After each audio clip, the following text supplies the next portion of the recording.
Leadership to me means always acting as though you're setting an example, whether that is for others on your team, others in whatever ecosystem you're operating in, or whether it's just for yourself in the future, and ensuring that every action you take holds itself to the highest possible standard, thinks about the both intended and unintended consequences, and that no matter what, you own up to what decisions you've made. I think leadership means thinking hard, as Basha said, about your decisions, and really taking responsibility for the fact that if you have hesitations or you are working through a really difficult problem, that everyone on your team is probably there too, if not more so, and that it's your responsibility to really play out all the intricacies of the problem and then take responsibility for both the decision and for communicating it in a way that helps everybody move forward, respects everybody's contributions, and also gets you to the next stage.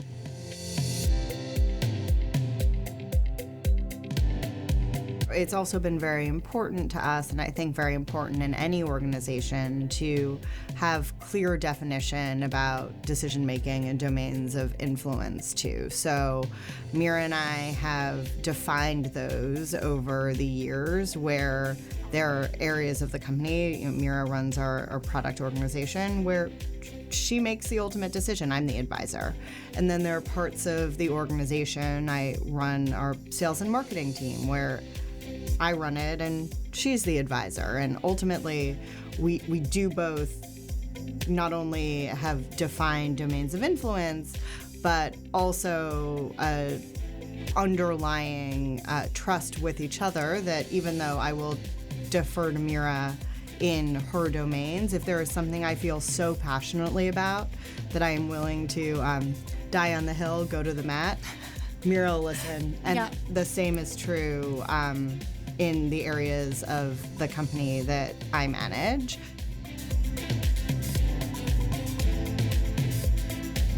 I had a lot of passion for the change that lawyers can make, the value that lawyers drive, both for individuals and businesses.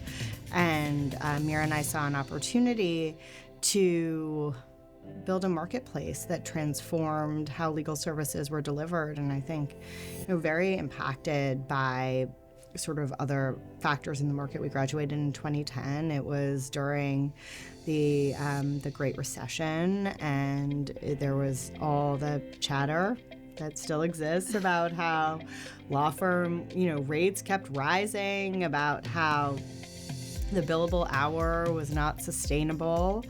And at the same time, it was the rise of the consumer marketplaces that are now household names, the Ubers and Airbnbs of the world. And we thought, wouldn't it be amazing if there were a marketplace for legal services? And that was the first germ of what became Priori.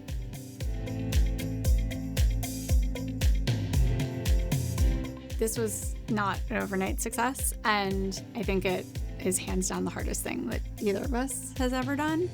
And it's really changed my view on obstacles and sort of like expectations, because I think that it can be incredibly meaningful to be out there in the world trying to build something. There are just going to be obstacles. And that's the thing about hard things. And I think when we first started encountering obstacles, it was like, oh my God, here's this hard thing. How are we going to do it?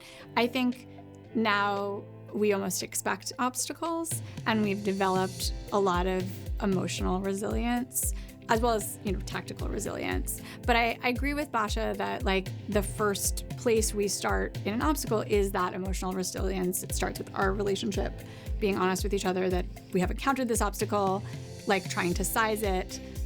I do think sizing it also is a skill that we have learned, that not everything is a big problem, and being sort of helping your team see that is an important way to figure out how to get through it. There was another one, actually, a female VC, who said to us later in raising that same round, again, this was she wrote an email and she said this was a really hard call for us. There's a lot to like about what you've built, and we see hundreds of investments, but ultimately we worry that this is a great lifestyle business for two moms. And I've possibly never been so irate. There was a lot of opportunity cost for me and Mira to decide to do this. We are people who've always been ambitious, who always wanted to do impactful things with our career.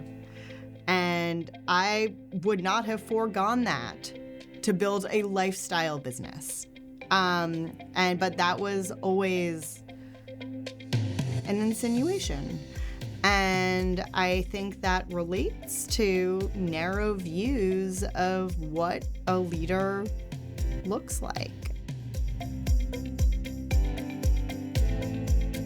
One of the things that we have learned building this company is that in the context of a world where things are changing really fast and technology is moving fast and other kinds of progress is slow and there's a lot of scary stuff happening, it can be really meaningful to have even small levers that you can pull to see positive change in the world.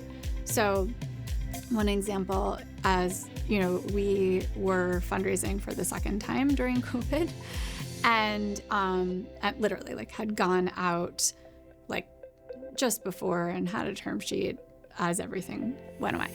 And we were then in a position where the markets closed and we had a team that we were responsible for. And it was incredibly meaningful to us that we managed to get through COVID and make that fundraising happen and not have to fire anyone and take care of our team in this moment of incredible world instability. Obviously, there were a lot of things about that we couldn't fix, but for the people on our team, we could provide some certainty. And we're a small company, we can't afford everything, but we try really hard to treat people in a way that is ethical and that is thoughtful, and that trying to do good and move things in the places where you can control them, even if that's not as big as you might want, can be incredibly meaningful.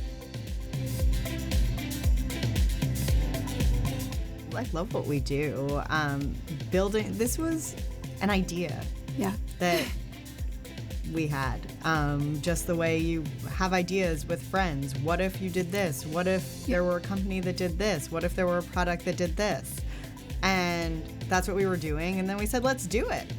And we pulled an idea out of our brains and into the world.